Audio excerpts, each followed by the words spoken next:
नमस्कार दोस्तों। आइए सुनते हैं मुंशी प्रेमचंद्र द्वारा लिखी कहानी कुसुम, जो मानसरोवर भाग 2 से लिया गया है। अगर आपको ये कहानी और मेरा प्रयास अच्छा लगे तो आप इस वीडियो को लाइक और शेयर जरूर करिएगा। चैनल को अगर अभी तक आपने सब्सक्राइब नहीं किया है तो कर लीजिए, साथ में ऑल नोटिफिकेशन बटन को भी ऑन रखिए ताकि जब भी मैं कोई नई वीडियो अपलोड करूं आप लोग उससे अपडेट होते रहें। साल भर की बात है। एक दिन शाम को हवा खाने जा रहा था कि महाशय नवीन से मुलाकात हो गई। मेरे पुराने दोस्त हैं, बड़े बेतकल्लुफ़ और मनचले। आगरे में मकान है, अच्छे कवि हैं। उनके कवि समाज में कई बार शरीक हो चुका हूँ। ऐसा कविता का उपासक मैंने नहीं देखा। पेशा तो वकालत, पर डूबे रहते हैं काव्य चिंतन में। आदमी जहीन है। मुकदमा सामने आया और उसकी तह तक पहुंच गए, इसलिए कभी कभी मुकदमे मिल जाते हैं, लेकिन कचहरी के बाहर अदालत या मुकदमे की चर्चा उनके लिए निषिद्ध है। अदालत की चार दीवारी के अंदर 4-5 घंटे वो वकील होते हैं, चार दीवारी के बाहर निकलते ही कवि हो जाते हैं, सिर से पांव तक। जब देखिए कवि मंडल जमा है, कवि चर्चा हो रही है, रचनाएं सुन रहे हैं, मस्त हो होकर झूम रहे हैं। और अपनी रचना सुनाते समय तो उन पर एक तल्लीनता सी छा जाती है। कंठ स्वर भी इतना मधुर कि उनके पद बाण की तरह सीधे कलेजे में उतर जाते हैं। अध्यात्म में माधुर्य की सृष्टि करना, निर्गुण में सगुण की बहार दिखाना उनकी रचनाओं की विशेषता है। वो जब लखनऊ आते हैं मुझे पहले सूचना दे दिया करते हैं। आज उन्हें अनायास लखनऊ में देखकर मुझे आश्चर्य हुआ। आप यहाँ कैसे? कुशल तो है? मुझे आने की सूचना तक न दी। बोले भाईजान, एक जंजाल में फंस गया हूँ, आपको सूचित करने का समय न था। फिर आपके घर को मैं अपना घर समझता हूँ। इस तकल्लुफ़ की क्या ज़रूरत है कि आप मेरे लिए कोई विशेष प्रबंध करें। मैं एक ज़रूरी मामले में आपको कष्ट देने आया हूँ। इस वक्त की सैर को स्थगित कीजिए और चलकर मेरी विपत्ति कथा सुनिए। मैंने घबराकर कहा, आपने तो मुझे चिंता में डाल दिया। आप और विपत्ति कथा? मेरे तो प्राण सूखे जाते हैं। घर चलिए, चित्त शांत हो तो सुनाऊं। बाल बच्चे तो अच्छी तरह हैं? हाँ, सब अच्छी तरह हैं। वैसी कोई बात नहीं है तो चलिए रेस्टोरेंट में कुछ जलपान ही कर लीजिए। नहीं भाई, इस वक्त मुझे जलपान नहीं सोचता। हम दोनों घर की ओर चले। घर पहुंचकर उनका हाथ मुंह धुलाया, शरबत पिलाया। इलायची पान खाकर उन्होंने अपनी विपत्ति कथा शुरू की। कुसुम के विवाह में आप गए ही थे, उसके पहले भी आपने उसे देखा था। मेरा विचार है कि किसी सरल प्रकृति के युवक को आकर्षित करने के लिए जिन गुणों की ज़रूरत है वह सब उसमें मौजूद है। आपका क्या ख्याल है? मैंने तत्परता से कहा, मैं आपसे कहीं ज़्यादा कुसुम का प्रशंसक हूँ। ऐसी लज्जाशील, सुघड़, सलीकेदार और विनोदनी बालिका मैंने दूसरी नहीं देखी। महाशय नवीन ने करुण स्वर में कहा, वही कुसुम आज अपने पति के निर्दय व्यवहार के कारण रो रो कर प्राण दे रही है। उसका गौना हुए 1 साल हो रहा है। इस बीच वो 3 बार ससुराल गई, पर उसका पति उससे बोलता ही नहीं, उसकी सूरत से बेजार है। मैंने बहुत चाहा कि उसे बुलाकर दोनों में सफाई करा दूं, मगर ना आता है, न मेरे पत्रों का उत्तर देता है। न जाने क्या गांठ पड़ गई है कि उसने इस बेदर्दी से आंखें फेर ली। अब सुनता हूँ उसका दूसरा विवाह होने वाला है। कुसुम का बुरा हाल हो रहा है। आप शायद उसे देखकर पहचान भी न सकें। रात दिन रोने के सिवा दूसरा काम नहीं है। इससे आप हमारी परेशानी का अनुमान कर सकते हैं। जिंदगी की सारी अभिलाषाएं मिटी जाती हैं। हमें ईश्वर ने पुत्र न दिया, पर हम अपनी कुसुम को पाकर संतुष्ट थे और अपने भाग्य को धान्य मानते थे। उसे कितने लाड प्यार से पाला था, कभी उसे फूल की छड़ी से भी न छुआ। उसकी शिक्षा दीक्षा में कोई बात न उठा रखी। उसने बीए नहीं पास किया, लेकिन विचारों की प्रौढ़ता और ज्ञान विस्तार में किसी ऊंचे दर्जे की शिक्षित महिला से कम नहीं है। आपने उसके लेख देखे हैं। मेरा ख्याल है बहुत कम देवियां वैसे लेख लिख सकती हैं। समाज, धर्म, नीति सभी विषयों में उसके विचार बड़े परिष्कृत हैं। बहस करने में तो वो इतनी पटु है कि मुझे आश्चर्य होता है। गृह प्रबंध में इतनी कुशल कि मेरे घर का प्राय सारा प्रबंध उसी के हाथ में था, किंतु पति की दृष्टि में वो पाँव की धूल के बराबर भी नहीं है। बार बार पूछता हूँ, तूने उसे कुछ कह दिया है या क्या बात है? आखिर वो क्यों तुझसे इतना उदासीन है? इसके जवाब में रोकर यही कहती है, मुझसे तो उन्होंने कभी कोई बातचीत ही नहीं की। मेरा विचार है कि पहले ही दिन दोनों में कुछ मनमुटाव हो गया है। वो कुसुम के पास आया होगा और उससे कुछ पूछा होगा। उसने मारे शर्म के जवाब न दिया होगा। संभव है उससे दो चार बातें और की होंगी। कुसुम ने सिर न उठाया होगा। आप जानते ही हैं कि वो कितनी शर्मीली है। बस पतिदेव रूठ गए होंगे। मैं तो कल्पना ही नहीं कर सकता कि कुसुम जैसी बालिका से कोई पुरुष उदासीन रह सकता है। लेकिन दुर्भाग्य को कोई क्या करे। नवीन जी की आंखें सजल हो गई। मुझे भी अत्यंत क्षोभ हुआ। उन्हें तसल्ली देता हुआ बोला, आप इतने दिनों इस चिंता में पड़े रहे, मुझसे पहले ही क्यों न कहा? मैं आज ही मुरादाबाद जाऊंगा और उस लौंडे की इस बुरी तरह खबर लूंगा कि वो भी याद करेगा। बच्चा को जबरदस्ती घसीट कर लाऊंगा और कुसुम के पैरों पर गिरा दूंगा।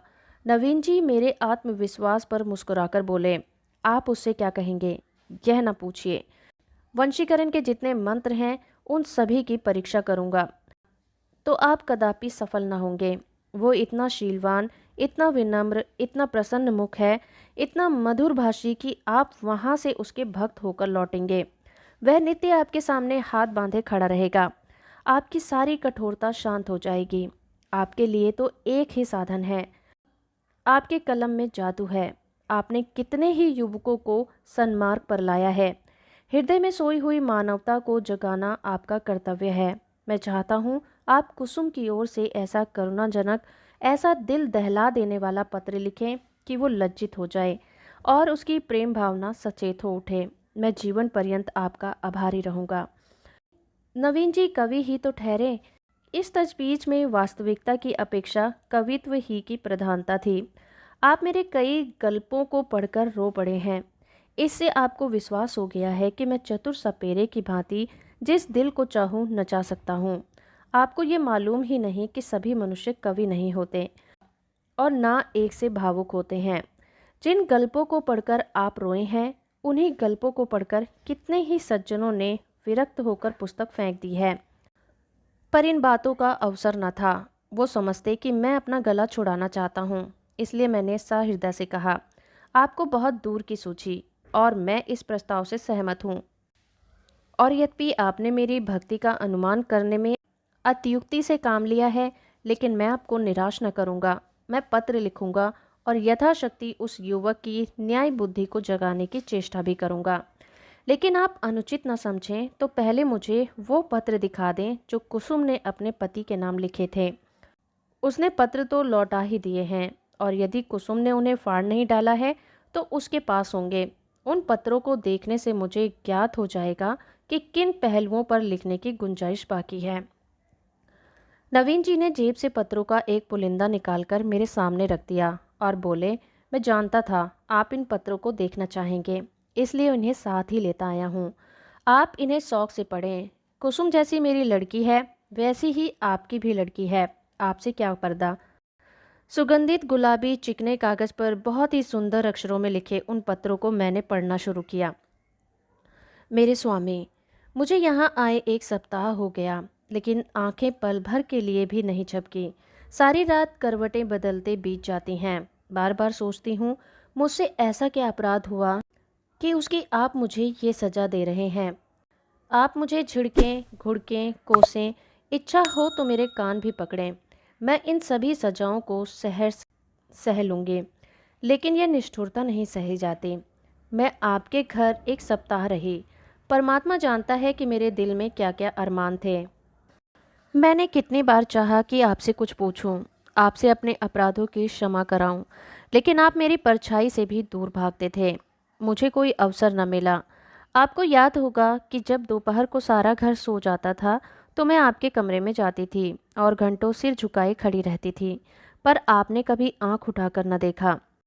उस वक्त मेरे मन की क्या दशा होती थी, इसका कदाचित आप अनुमान न लगा सकेंगे। मेरी जैसी अभागिनी स्त्रियां इसका कुछ अंदाज कर सकती हैं। मैंने अपनी सहेलियों से उनकी सुहाग रात की कथा सुन सुनकर अपनी कल्पना में सुखों का जो स्वर्ग बनाया था, उसे आपने कितनी निर्दयता से नष्ट कर दिया। मैं आपसे पूछती हूँ, क्या आपके ऊपर मेरा कोई अधिकार नहीं है? अदालत भी किसी अपराधी को दंड देती है तो उस पर कोई ना कोई अभियोग लगाती है, उनका बयान सुनती है। आपने तो कुछ पूछा ही नहीं। मुझे अपनी खता मालूम हो जाती तो आगे के लिए सचेत हो जाती। आपके चरणों पर गिरकर कहती, मुझे क्षमा दान दो। मैं शपथ पूर्वक कहती हूँ, मुझे कुछ नहीं मालूम आप क्यों रुष्ट हो गए। संभव है आपने अपनी पत्नी में जिन गुणों को देखने की कामना की हो वो मुझ में ना हो।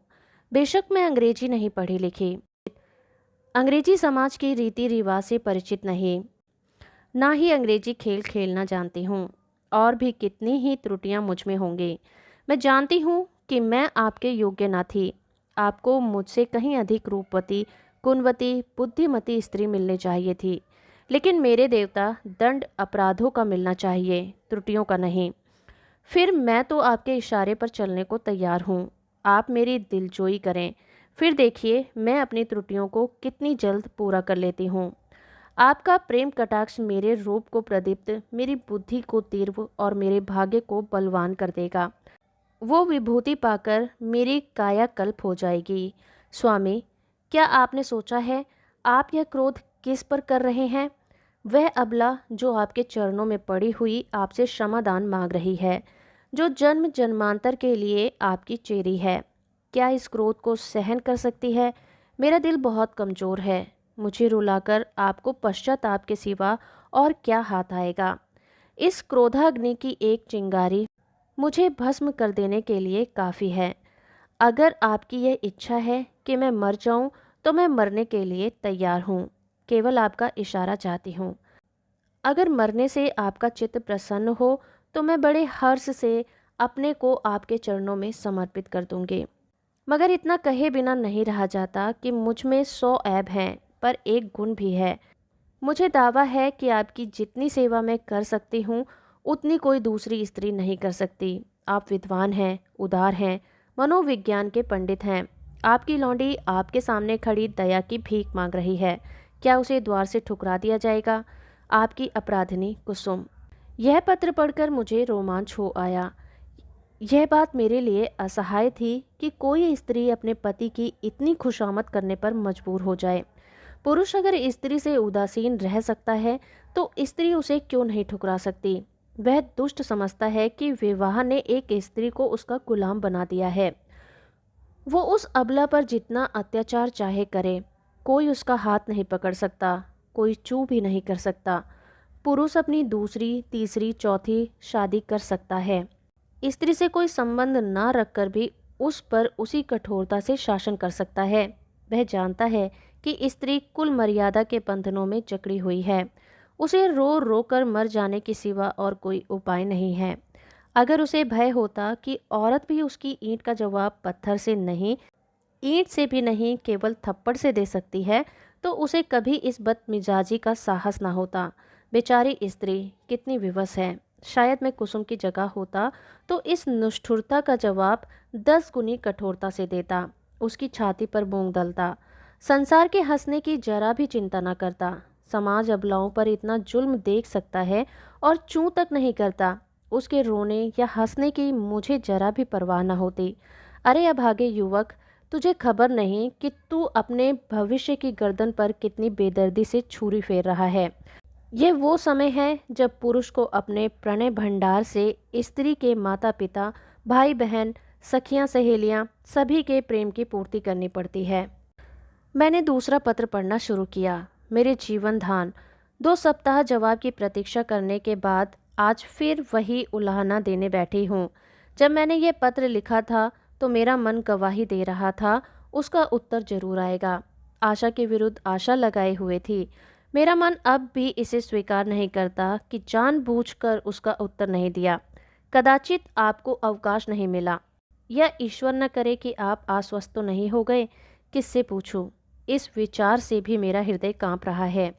मेरी ईश्वर से यही प्रार्थना है कि आप प्रसन्न और स्वस्थ हों।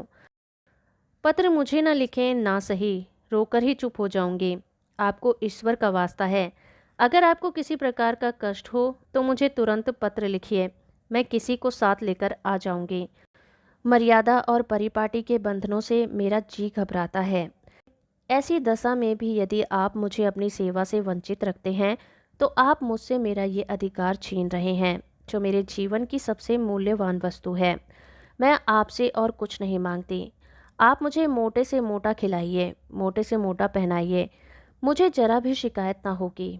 मैं आपके साथ घोर से घोर विपत्ति में भी प्रसन्न रहूंगी। मुझे आभूषणों की लालसा नहीं है, महल में रहने की लालसा नहीं, शहर तमाशे की लालसा नहीं। मेरे जीवन का उद्देश्य केवल आपकी सेवा करना है, यही उसका ध्येय है। मेरे लिए दुनिया में कोई देवता नहीं, कोई गुरु नहीं, कोई हकीम नहीं। मेरे देवता आप हैं, मेरे राजा भी आप हैं।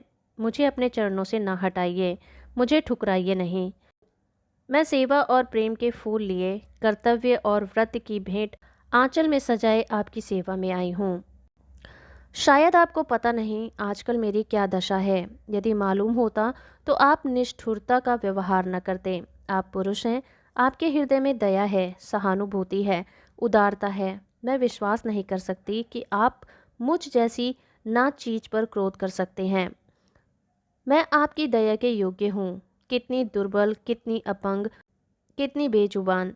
आप सूर्य हैं, मैं अणु हूँ। आप अग्नि हैं, मैं तृण हूँ। आप राजा हैं, मैं एक भिखारन हूँ। क्रोध तो बराबर वालों पर करना चाहिए। मैं भला आपके क्रोध का आघात कैसे सह सकती हूँ? अगर आप समझते हैं कि मैं आपकी सेवा के योग्य नहीं हूँ तो मुझे अपने हाथों से विष का प्याला दे दीजिए। मैं उसे सुधा समझकर सिर और आंखों से लगाऊंगी और आंखें बंद करके पी जाऊंगी। जब जीवन आपकी भेंट हो गया तो आप मारें या जलाएं, ये आपकी इच्छा है। मुझे यही संतोष काफ़ी है कि मेरी मृत्यु से आप निश्चिंत हो गए। मैं तो इतना ही जानती हूँ कि मैं आपकी हूँ और सदैव आपकी रहूँगी, इस जीवन में ही नहीं बल्कि अनंत तक। अभागिनी कुसुम। यह पत्र पढ़कर मुझे कुसुम पर भी झुंझलाहट आने लगी और उस लौंडे से तो घृणा हो गई। माना तुम स्त्री हो, आजकल के प्रथानुसार पुरुष को तुम्हारे ऊपर हर तरह का अधिकार है, लेकिन नम्रता की भी कोई सीमा होती है। तो उसे भी चाहिए कि उसकी बात न पूछे। स्त्रियों को धर्म और त्याग का पाठ पढ़ा पढ़ा कर हमने उसे आत्मसम्मान और आत्मविश्वास दोनों ही का अंत कर दिया है। मैं समझता हूँ कुसुम नहीं, उसका अभागा पति ही दया के योग्य है, जो कुसुम जैसी स्त्री की कद्र नहीं कर सकता।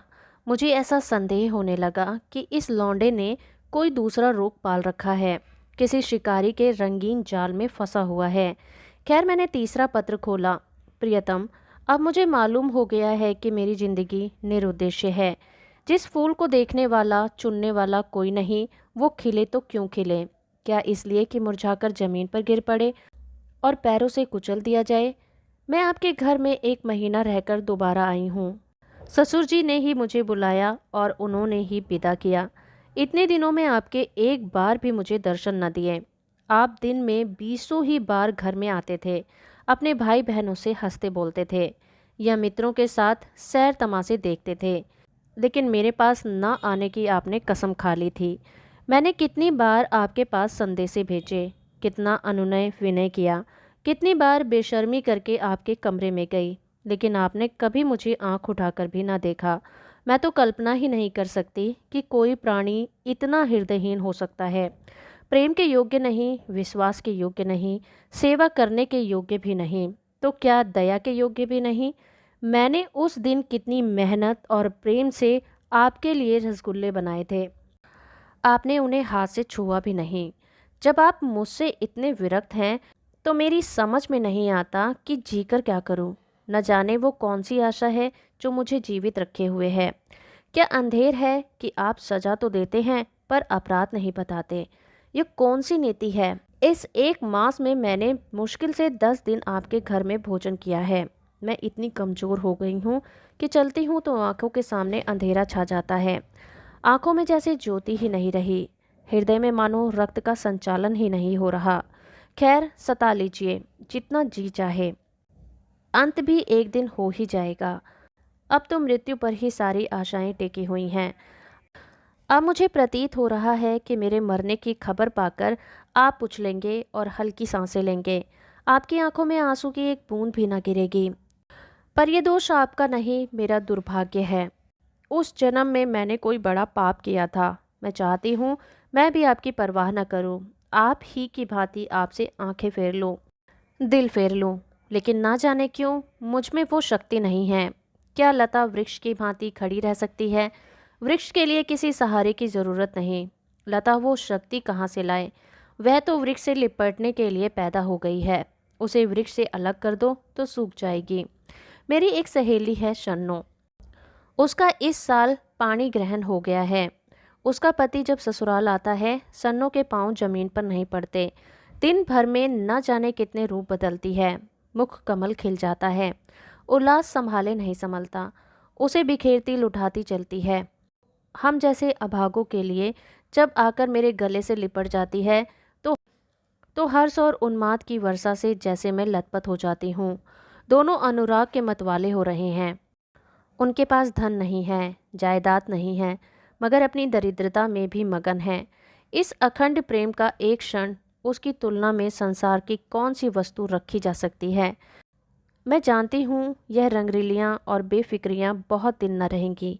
जीवन की चिंताएं और दुराशाएं उन्हें भी परास्त कर देंगी, लेकिन ये मधुर स्मृतियाँ संचित ध्यान की भांति अंत तक उन्हें सहारा देती रहेंगी। प्रेम में भीगी हुई सूखी रोटियाँ, प्रेम में रंगे हुए मोटे कपड़े और प्रेम के प्रकाश में अलौकिक छोटी सी कोठरी, अपनी इस विपन्नता में भी वो स्वाद, वो शोभा और वो विश्राम रखती है जो शायद देवताओं को स्वर्ग में भी नसीब नहीं। जब शन्नो का पति अपने घर चला जाता है तो वो दुखिया किस तरह फूट फूट कर रोती है कि मेरा हृदय गदगद हो जाता है। उसके पत्र आ जाते हैं तो मानो उसे कोई विभूति मिल जाती है। उसके रोने में भी, उसकी विफलताओं में भी, उसके उपालब्धों में भी एक स्वाद है, एक रस है। पत्र लंबा हुआ जाता है और दिल का बोझ हल्का नहीं होता। भयंकर गर्मी पड़ रही है। दादा मुझे मसूरी ले जाने का विचार कर रहे हैं। मेरी दुर्बलता से उन्हें टीवी का संदेह हो रहा है। वो नहीं जानते कि मेरे लिए मसूरी नहीं, स्वर्ग भी काल कोठरी है। अभागिनी कुसुम। मेरे पत्थर के देवता कल मसूरी से लौट आई। लोग कहते हैं बड़ा स्वास्थ्यवर्धक और रमणीक स्थान होगा। मैं तो एक दिन भी कमरे से नहीं निकली। मैंने रात एक बड़े मज़े का सपना देखा। बतलाऊं? पर क्या फ़ायदा। न जाने क्यों मैं अब भी मौत से डरती हूँ। आशा का कच्चा धागा मुझे अब भी जीवन से बांधे हुए है। जीवन उद्यान के द्वार पर जाकर बिना सैर किए लौट आना कितना खतरनाक है। अंदर क्या सुषमा है, क्या आनंद है। मेरे लिए वो द्वार भी बंद हैं।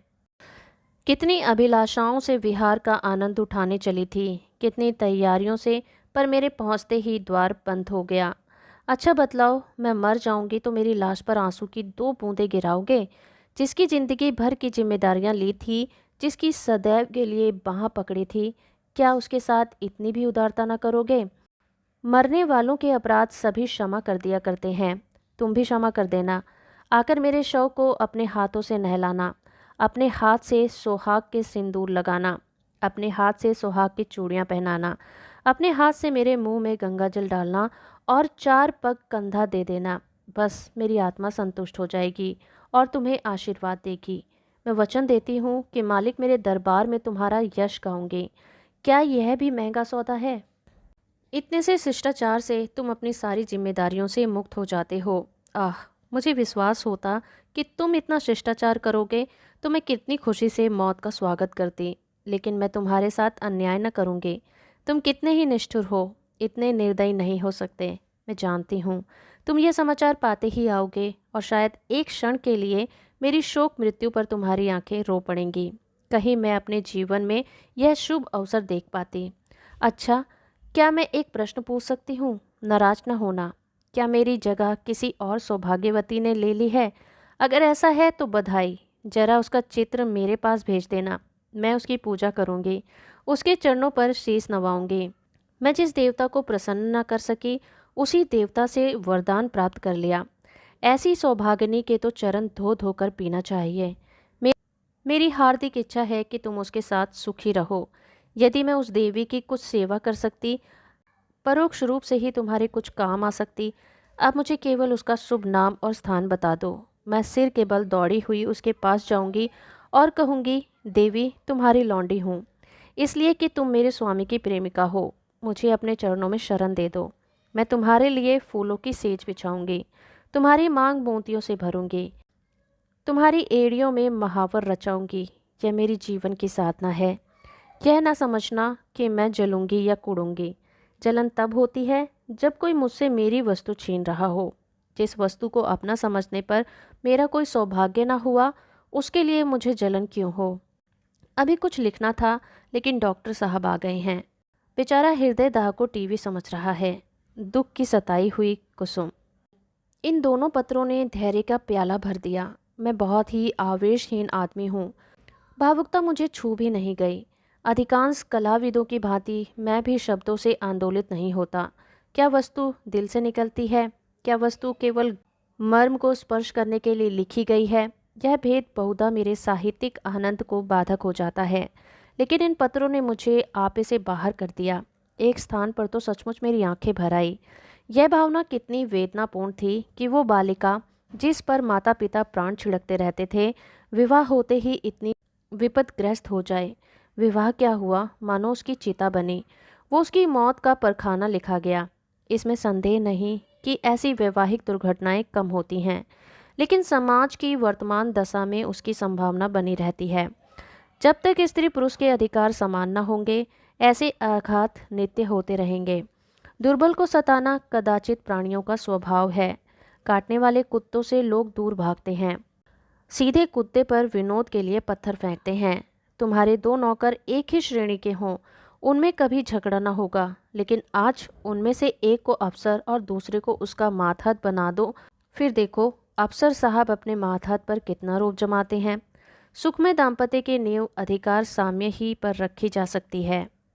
पुरुष के लिए एक स्त्री पांव की जूती है, स्त्री के लिए पुरुष देवतुल्य है, बल्कि देवता से भी बढ़कर। विवेक का उदय होते ही पति की कल्पना करने लगती है। मैंने भी वही किया। मालूम नहीं मैं कितनी देर तक मूक वेदना की दशा में बैठा रहा कि महाशय नवीन बोले, आपने इन पत्रों को पढ़कर क्या निश्चय किया? मैंने रोते हुए हृदय से कहा, अगर इन पत्रों ने उस नर पिशाच के दिल पर कोई असर न दिया, तो मेरा पत्र भला क्या असर करेगा? इससे अधिक करुणा और वेदना मेरी शक्ति से बाहर है। ऐसा कौन सा धार्मिक भाव है जिसे इन पत्रों ने स्पर्श न किया हो? दया, लज्जा, तिरस्कार, न्याय, मेरे विचार में तो कुसुम ने कोई पहलू नहीं छोड़ा।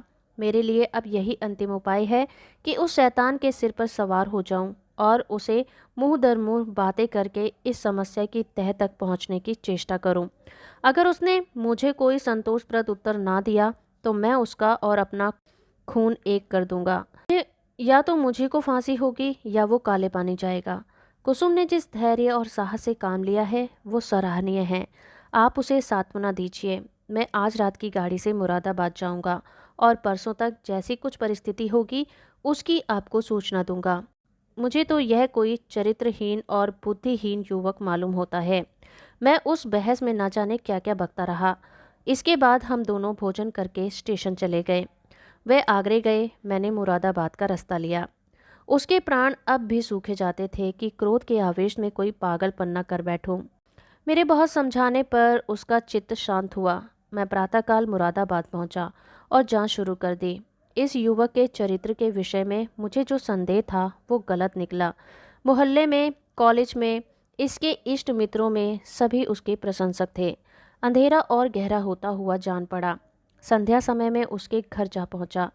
जिस निष्कपट भाव से वह दौड़कर मेरे पैरों पर झुका, वह मैं नहीं भूल सकता। ऐसा वक्त चतुर, ऐसा सुशील और विनीत युवक मैंने नहीं देखा।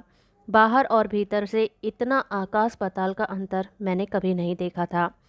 मैंने कुशल क्षेम और शिष्टाचार के 2-4 वाक्यों के बाद पूछा, तुमसे मिलकर चित्त प्रसन्न हुआ, लेकिन आखिर कुसुम ने क्या अपराध किया है जिसका तुम इतने कठोर दंड दे रहे हो? उसने तुम्हारे पास कई पत्र लिखे, तुमने एक का भी उत्तर न दिया। वो 2-3 बार यहाँ आई भी, पर तुम उससे बोले तक नहीं। क्या उस निर्दोष बालिका के साथ तुम्हारा यह अन्याय नहीं है? युवक ने लज्जित भाव में कहा, बहुत अच्छा होता कि आपने इस प्रश्न को ना उठाया होता। उसका जवाब देना मेरे लिए बहुत मुश्किल है। मैंने तो आप लोगों के अनुमान पर छोड़ दिया था, लेकिन इस गलतफहमी को दूर करने के लिए मुझे विवश होकर कहना पड़ेगा। यह कहते कहते वो चुप हो गया। बिजली की बत्ती पर भांति भांति के कीट पतंगे जमा हो गए। कई झींगुर उछल उछल कर मुंह पर आते थे और जैसे मनुष्य पर अपनी विजय का परिचय देकर उड़ जाते थे। एक बड़ा आंखफोड़ भी मेज पर आ बैठा था और शायद जस्त मारने के लिए अपनी देह तौल रहा था। युवक ने एक पंखा लाकर मेज पर रख दिया। एक क्षण में मैदान साफ हो गया और हमारी बातों में दखल देने वाला कोई न रहा। युवक ने सकुचाते हुए कहा, संभव है आप मुझे अत्यंत लोभी, कमीना और स्वार्थी समझें, लेकिन यथार्थ ये है कि इस विवाह में मेरी यह अभिलाषा न पूरी हुई जो मुझे प्राणों से भी प्रिय थी। मैं विवाह पर रजामंद न था, अपने पैरों में बेड़ियां न डालना चाहता था, किंतु जब महाशय नवीन बहुत पीछे पड़ गए और उनकी बातों से मुझे यह आशा हुई कि वो सब प्रकार से मेरी सहायता करने को तैयार हैं, तब मैं राजी हो गया। पर विवाह होने के बाद उन्होंने मेरी बात भी ना पूछी, मुझे एक पत्र भी ना लिखा कि कब तक वो मुझे विलायत भेजने का प्रबंध कर देंगे। हालांकि मैंने अपनी इच्छा उन पर पहले ही प्रकट कर दी थी, पर उन्होंने मुझे निराश करना ही उचित समझा। उनकी इस आकृपा ने मेरे सारे मंसूबे धूल में मिला दिए। मेरे लिए अब इसके सिवा और क्या रह गया है कि LLB पास कर लूं और कचहरी में जूती फटकारता फिरूं। मैंने पूछा, तो आखिर तुम नवीन जी से क्या चाहते हो? लेन देन में तो उन्होंने शिकायत का कोई अवसर न दिया। तुम्हें विलायत भेजने का खर्च तो शायद उनके काबू से बाहर हो। युवक ने सिर झुकाकर कहा, तो यह उन्हें पहले ही मुझसे कह देना चाहिए था, फिर मैं विवाह ही क्यों करता। उन्होंने चाहे कितना ही खर्च कर डाला हो, पर इससे मेरा क्या उपकार हुआ। दोनों तरफ से 10-12 हजार रुपये खाक में मिल गए और उसके साथ मेरी अभिलाषाएं खाक में मिल गईं। पिताजी पर तो कई हजार का ऋण हो गया। वह अब मुझे इंग्लैंड नहीं भेज सकते। क्या पूज्य नवीन जी चाहते तो मुझे इंग्लैंड न भेज देते? उनके लिए 10-5 हजार की कोई हकीकत नहीं। मैं सन्नाटे में आ गया। मेरे मुंह से अनायास निकल गया, छी, वाह रे दुनिया और वाह रे हिंदू समाज। तेरे यहाँ ऐसे ऐसे स्वार्थ के दास पड़े हुए हैं जो एक अबला का जीवन संकट में डालकर उसके पिता पर ऐसे अत्याचारपूर्ण दबाव डालकर ऊंचा पद प्राप्त करना चाहते हैं। विजय अर्जन के लिए विदेश जाना बुरा नहीं, ईश्वर सामर्थ्य दे तो शौक से जाओ, किंतु पत्नी का परित्याग करके ससुर पर इसका भार रखना निर्लजता की पराकाष्ठा है। तारीफ की बात तो तब थी कि तुम अपने पुरुषार्थ से जाते। इस तरह किसी की गर्दन पर सवार होकर अपना आत्मसम्मान बेचकर गए तो क्या गए। इस पामर की दृष्टि से कुसुम का कोई मूल्य ही नहीं। वह केवल उसकी स्वार्थ सिद्धि का साधन मात्र है। ऐसे नीच प्रकृति के आदमी से कुछ तर्क करना व्यर्थ था। परिस्थिति ने हमारी चुटिया उसके हाथ में रखी थी और हमें उसके चरणों पर सिर झुकाने के सिवा और कोई उपाय न था। दूसरी गाड़ी से मैं आगरे आ पहुंचा और नवीन जी से यह वृतांत कहा। उन बेचारे को क्या मालूम था कि वो सारी जिम्मेदारी उन्हीं के सर पर डाल दी गई है। यद्यपि इस मंदी ने उनकी वकालत भी ठंडी कर रखी है और वो 10-5 हजार का खर्च सुगमता से नहीं उठा सकते। लेकिन इस युवक ने उनसे इसका संकेत भी किया होता तो वो अवश्य कोई न कोई उपाय जरूर करते। कुसुम के सिवा दूसरा उनका कौन बैठा है? उन बेचारे को तो इस बात का ज्ञान ही न था। अतएव मैंने यूं ही उनसे यह समाचार कहा तो वो बोल उठे, छी, इस जरा सी बात को इस भले आदमी ने इतना तूल दे दिया। आप आज ही उसे लिख दें कि वो जिस वक्त जहाँ पढ़ने के लिए जाना चाहे शौक से जा सकता है। मैं उसका सारा भार स्वीकार करता हूँ। साल भर तक निर्दयी ने कुसुम को रुला रुला कर मार डाला। घर में इसकी चर्चा हुई। कुसुम ने भी माँ से सुना। मालूम हुआ 1 हजार का चेक उसके पति के नाम भेजा जा रहा है, पर इस तरह जैसे किसी संकट का मोचन करने के लिए अनुष्ठान किया जा रहा हो। कुसुम ने भुगटी सिकोड़ कर कहा, अम्मा, दादा से कह दो कहीं रुपए भेजने की जरूरत नहीं। माता ने विस्मित होकर बालिका की ओर देखा। कैसे रुपए? अच्छा, वे क्यों? इसमें क्या हर्ज है? लड़के का मन है तो विलायत जाकर पढ़े, हम क्यों रोकने लगे? यूँ भी उसी का है, वो भी उसी का नाम है, हमें कौन छाती पर लाद कर ले जाना है? नहीं, आप दादा से कह दीजिए 1 पाई न भेजें। आखिर इसमें क्या बुराई है? इसलिए कि ये उसी तरह की डरकाजनी है जैसी बदमाश लोग किया करते हैं। किसी आदमी को पकड़ कर ले गए और उसके घर वालों से उसके मुक्ति धन के तौर पर अच्छी रकम ऐंठ ली। माता ने तिरस्कार की आंखों से देखा। कैसी बातें करती हो बेटी, इतने दिनों के बाद तो जाके देवता सीधे हुए हैं और तुम उन्हें ही चिढ़ाई देती हो। कुसुम ने झंझलाकर कहा, ऐसे देवता का रूठे रहना ही अच्छा है। जो आदमी इतना स्वार्थी, इतना दम्भी, इतना नीच है, उसके साथ मेरा निर्वाह न होगा। मैं कहे देती हूँ, वहाँ रुपए गए तो मैं जहर खा लूँगी। इसे दिल लगी ना समझना। मैं ऐसे आदमी का मुंह भी नहीं देखना चाहती। दादा से कह देना, और अगर तुम्हें डर लगता हो तो मैं खुद कह दूं। मैंने स्वतंत्र रहने का निश्चय कर लिया है।